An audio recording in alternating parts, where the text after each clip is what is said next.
ginecologista, especialista em imagem da mulher. Trabalho no Fleury Medicina e Saúde e na Chamia Imagem da Mulher. E hoje vou falar um pouco para vocês sobre o diagnóstico da endometriose profunda.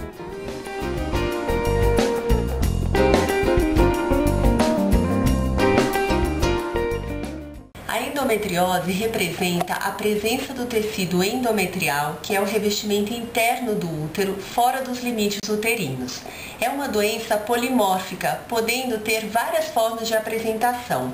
As mais observadas são implantes na superfície do peritônio, cistos de conteúdo espesso nos ovários, denominados endometriomas, e nódulos que infiltram a superfície peritoneal por mais de 5 milímetros de profundidade, sendo então chamada doença profunda ou infiltrativa.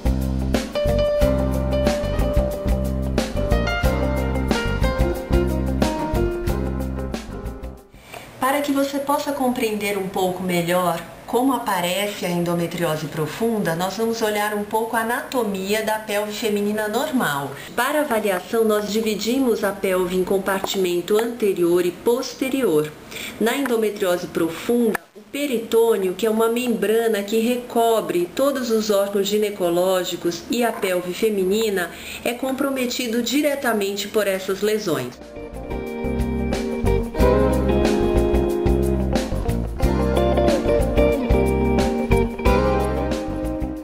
Um pouquinho como que é o aspecto dos órgãos ginecológicos num diagrama ilustrativo. Então veja, esta é a imagem do útero, os ovários, a cúpula da bexiga e aqui posteriormente o reto sigmoide. Esse quadrado pontilhado demonstra a principal região comprometida pela endometriose, que é a região retrocervical, ou seja, atrás do cérvix uterino, que é o colo. Então, essas duas imagens representam os ligamentos útero-sacros, que são frequentemente comprometidos pela endometriose.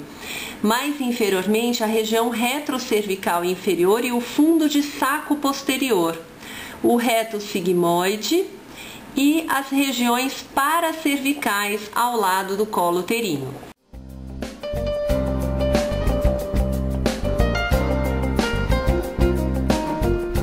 Quando a endometriose compromete o ovário, é na forma de um cisto de conteúdo espesso que nós chamamos endometrioma.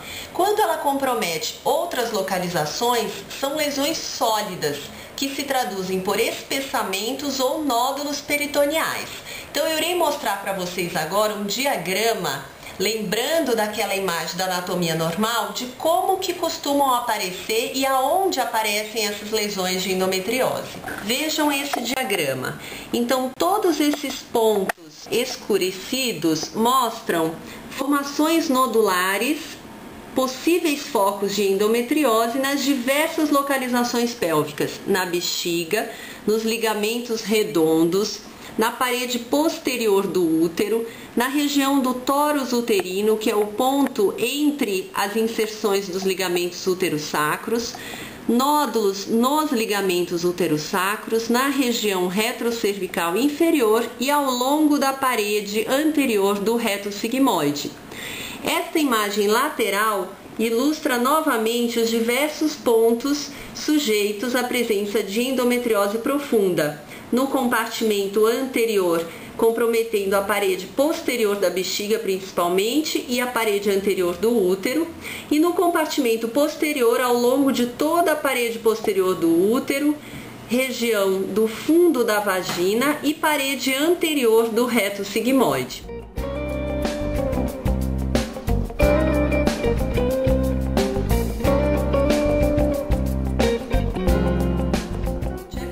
Por imagem, ele possibilita a identificação dos endometriomas e das lesões de endometriose profunda, ou seja, lesões maiores do que 5 milímetros que infiltram a superfície peritoneal. As lesões de endometriose superficial dificilmente são detectadas aos métodos de imagem, pois, como o nome já diz, são lesões muito pequenas, diminutas, que comprometem a superfície do peritônio.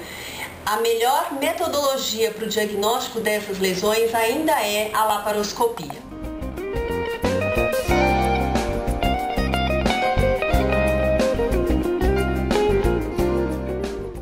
diagnóstico da endometriose representa um dos maiores desafios no contexto clínico desta doença e, em geral, ele é tardio e pode levar de 7 a 11 anos desde o início dos sintomas até a sua descoberta.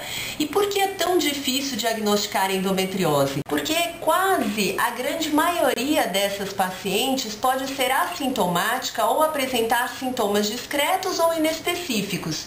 Cerca de 50% das pacientes apresentam sintomas clássicos, que seriam a dor pélvica crônica, a dismenorreia, a dor à relação sexual, sintomas intestinais e urinários relacionados ao ciclo menstrual ou ainda a queixa de infertilidade.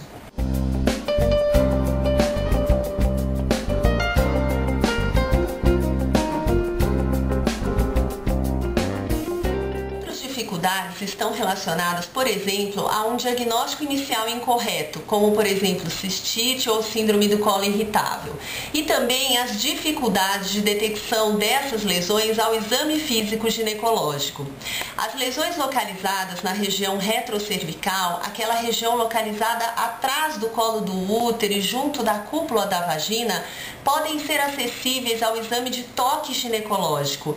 Quando existem nodulações que podem ser percebidas pelo ginecologista, aí sim pode levantar a possibilidade de uma possível endometriose.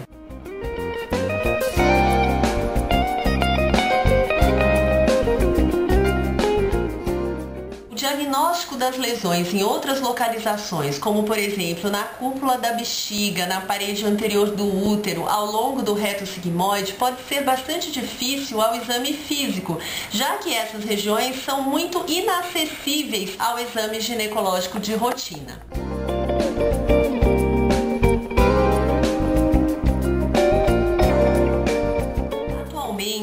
Existem duas modalidades muito utilizadas para o diagnóstico por imagem da endometriose, que são a ultrassonografia transvaginal com preparo intestinal e a ressonância magnética da pelve. Outras modalidades já foram testadas amplamente, como o enema opaco para avaliação de lesões intestinais, a ecocolonoscopia, ultrassom transretal, tomografia computadorizada, cistoscopia. Porém, essas duas modalidades que eu falei inicialmente são as mais utilizadas na prática clínica diária.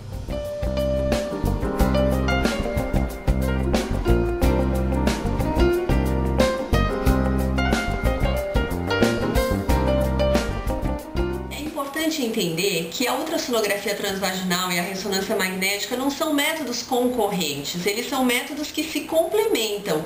A avaliação inicial, ela sempre deve começar através de uma ultrassonografia transvaginal com preparo intestinal e em situações onde existe uma distorção da anatomia, dado um processo aderencial muito intenso, quando existe comprometimento dos uretérios, por exemplo, a ressonância magnética ela pode contribuir para uma melhor avaliação.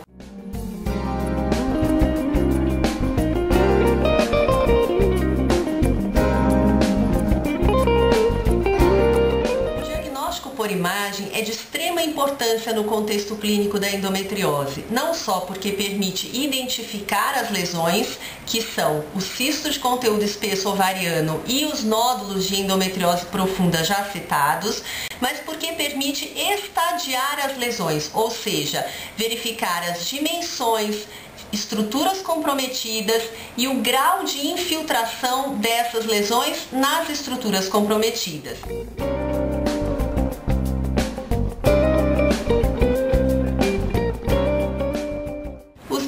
De imagem, eles são importantes também porque permitem a identificação e a correta extensão dessas lesões no pré-operatório, para lesões subperitoneais que poderiam ser inacessíveis à laparoscopia, pois são lesões que se localizam abaixo do peritônio. Muitas vezes nós comparamos as lesões de endometriose a um iceberg, onde apenas a ponta do iceberg é vista na cavidade intraperitoneal e grande parte desse nódulo localiza-se abaixo da superfície do peritônio. Outro aspecto importante do diagnóstico por imagem é também no segmento pós-tratamento das pacientes, onde é possível se identificar se existe recidiva ou persistência de lesão e se houve uma boa recuperação pós-operatória.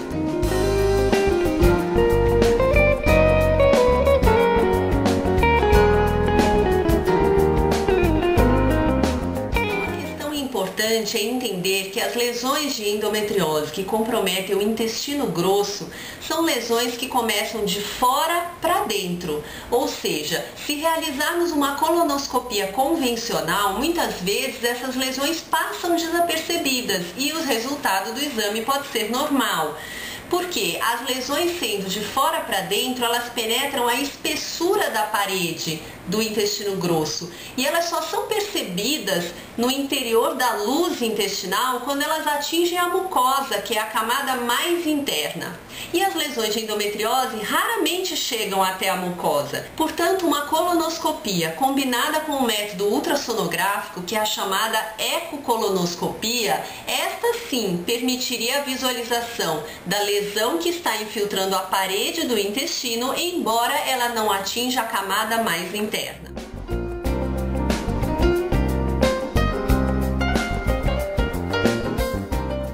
Se você tivesse que optar por fazer apenas um exame na sua avaliação, eu diria que o fundamental é você fazer com um especialista em endometriose, seja ele especialista no ultrassom ou na ressonância magnética. Se na sua cidade você dispõe de um especialista que realize muito bem um desses dois exames, é com essa pessoa que você deve realizar o exame, já que o diagnóstico é muito operador dependente, tanto no ultrassom como também na interpretação das imagens de ressonância magnética.